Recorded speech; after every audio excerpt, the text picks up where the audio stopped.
Good morning. This is the day that the Lord has made. We are rejoicing. We're glad therein on this Testimony Tuesday, on this Tell the Lord Thank You Tuesday. We're so grateful. We're so appreciative of God for all that He's done and all that He is going to do. Listen, I'm coming to you this morning for day number 46 of our emotionally healthy spirituality. For the last several months now, we've been walking through a daily devotional from Mr. Peter Scazzaro, and we've been talking about how it is that God's design and desire is for all of us to find emotional health, spiritual health. It's His desire and design for us to find financial health and even relational health in every single area of our lives. This morning we come from Psalm 46. We've been teaching and ministering on the book of Psalm here at Truth and Love, but this morning Psalm 46 chapter 46 verses 1 through 3 and also verse 10. I'm going to read this morning because this is good. All of them good, but I really want to read this one. God is our refuge and our strength, an ever-present help in trouble.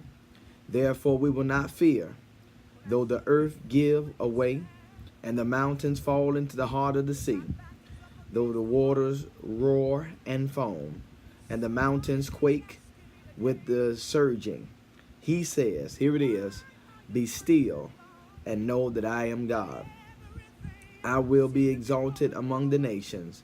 I will be exalted in the earth. Amen. As I said, that's Psalm 46.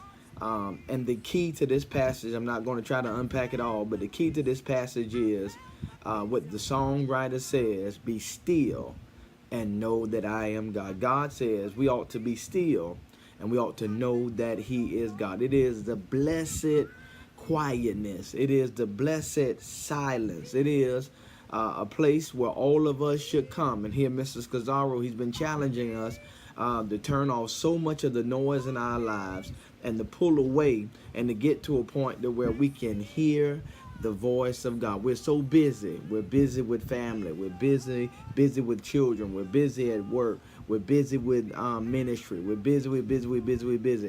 But what Mr. Scazzaro is really challenging us to do is to take a few moments a day and really pull away from the busyness of life and sit still for a few moments. Now it's going to be challenging in order to do this at first, but the more you do it, the easier it will become.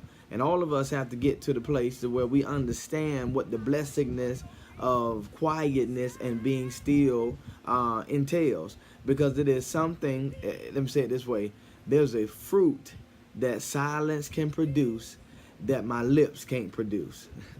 There's a fruit that silence produces. It's something that it's a way that God speaks to our spirit. God communicates with us.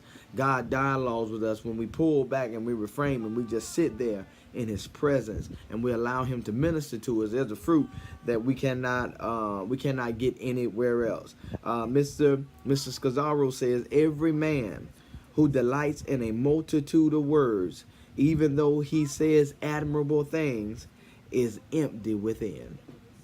Everyone who just loves to talk, they could be saying something good, or I could be saying something good. You could be saying something good, but in the inside, I am empty. So it's not so much of what I'm dispensing out, and all that has its place, all of that has its time, but it's also allowing the time of refreshing to come. It's also allowing God to minister to me, to speak to my spirit, to speak to my heart, to where I'm not just talking. That's how that's how we miss it in prayer, because we're just talking, we're just telling God what we want Him to do for us, opposed to dialoguing with Him, letting our requests be made known unto Him and pausing, talking to Him about our situation and then pausing, worshiping Him, praising Him, adorating Him, laudating His name, and then pausing. So I challenge you, as I have in previous videos, to pull away a little bit and get that quiet time with God. Whether it be in the morning, whether it be in the middle of the day, whether it be at night, preferably all three, all of the above. You'll take a moment to draw back and to pull back and just kind of, God, I thank you. And just let Him minister to you. Let Him talk to you. I promise you can't do nothing but bless you. He asks a question: what keeps us from silence? Is it your favorite song? Is it your friend you just got to call and talk to? What keeps you away from silence? Whatever it is keeping you away from silence could be the very thing that's robbing you of your breakthrough. The very thing that's keeping you away from hearing the voice of God, spending time with God at that manner, at that level, could be the very thing that's robbing you from your breakthrough and your deliverance that God is trying to do in your life. God desires to pull us, to woo us, to pull us a little higher. Don't allow all the noise that's around us to stop us from being who it is He wants us to be. All right, I love y'all. I'm out of here. Just want to drop that on you. I'll see you soon. Talk to you. Love you. Bye-bye.